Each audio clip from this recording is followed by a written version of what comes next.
جا کے قافلہ روکنے کا پس منظر کیا تھا، اس کو بیان کرنے کے لیے امام بخاری یہ والی روایت ذکر کر رہے ہیں کہ ابھی قافلے کا نام و نشان نہیں تھا، لیکن ابو جہل پھر بھی تیار تھا، اور سعد بن معاذ کو یہ کہہ رہا تھا کہ اگر تم یہاں امیہ کے ساتھ نہ ہوتے تو کبھی بھی اپنے گھر والوں کے پاس صحیح سلامت نہ جاتے۔ تو سعد بن معاذ تو اس کے امیہ بن خلف کے مہمان تھے، اس وجہ سے وہ بچ گئے، اگر کوئی اور ہوتا تو ظاہری بات ہے وہ اس پر اقدام بھی کرتا، ابو جہل اتنا جری تھا۔ تو اس کو اعلان جنگ سمجھتے ہوئے اور پھر ان کے بعد میں تیاریاں دیکھتے ہوئے آپ صلی اللہ علیہ وسلم نے غزوہ بدر سے پہلے ہی یہ اقدامات شروع کر دیے تھے کہ کچھ قبیلوں کے ساتھ آپ معاہدے کر رہے تھے حلیف ہونے کے، کچھ کے ساتھ یہ معاہدے کر رہے تھے کہ بھئی اگر تم پر کوئی حملہ کرے گا تو ہم تمہاری مدد کریں گے، اور اگر ہم پر کوئی حملہ کرتا ہے تو آپ ہماری مدد کرنا۔ یہ عشیرہ کے مقام پر بنو مدلج سے جو معاہدہ کیا گیا تھا وہ اسی قبیل کا تھا۔ تو یہ اگلی روایت یہ اس پس منظر کو واضح کرتی ہے کہ جو عشیرہ یعنی اس قافلے کو پکڑنے کے لیے سفر کرنے کی وجہ بنی تھی۔ ہاں جی، سسٹر شب کا شروع فرمائیں جی۔ جی سر۔ بابو ذکر النبی صلی اللہ علیہ وآلہ وسلم من یقتل ببدر قال حدثني احمد بن عثمان قال حدثنا شریح بن مسلمة قال حدثنا ابراہیم بن یوسف عن ابیہ عن ابی اسحاق قال حدثني عمرو بن میمون انه سمع عبد اللہ بن مسعود رضی اللہ عنہ۔ عبداللہ ابن پڑھیں گے کہ ابن؟ عبد اللہ بن آئے گا جی، ہاں یہ صفت بنے گا نا عبدا کی۔ جی جی عبد اللہ بن مسعود رضی اللہ عنہ حدث عن سعد بن معاذ انہ قال کان صدیقا لأمیہ بن خلف وکان یہ کیا پڑھیں امیہ گے؟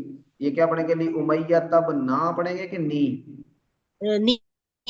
لی کی وجہ سے نہیں آئے گا جی، لی ہاں امیہ تبنی خلف جی وکان امیہ اذا مر بالمدینہ نزل على سعد وكان سعد اذا مر بمکہ نزل على امیہ فلما قدم رسول اللہ صلی اللہ علیہ وآلہ وسلم المدینہ انطلق سعد معتمرا فنزل على امیہ بمکہ فقال لأمیہ انظر لی ساعة خلوة لعلی ان اطوف بالبیت فخرج به قریبا من نصف النہار فلقیہما ابو جہل فقال یا ابا صفوان من هذا معك فقال هذا سعد فقال له ابو جہل الا اراك تطوف بمکہ آمنا وقد اویتم السبات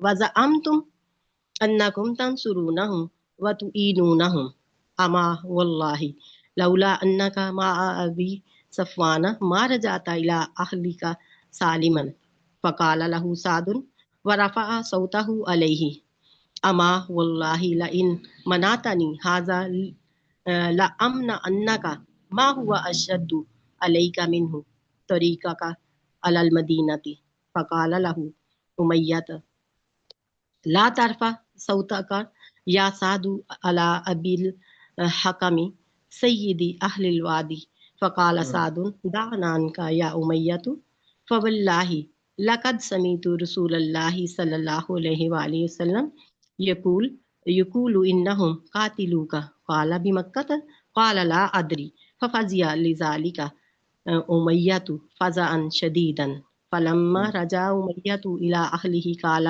یا ام صفوان علم تری ما قال لی سعد قالت وما قال لك قال زعم ان محمدا اخبرهم انهم قاتلیہ فقلت له بمکہ قال لا ادری فقال امیۃ واللہ لا اخرج من مکہ فلما كان يوم بدر تنفر ابو جہل الناس قال ادرکوا عیرکم فکرہ امیۃ ان یخرج فأتاه ابو جہل فقال یا ابا صفوان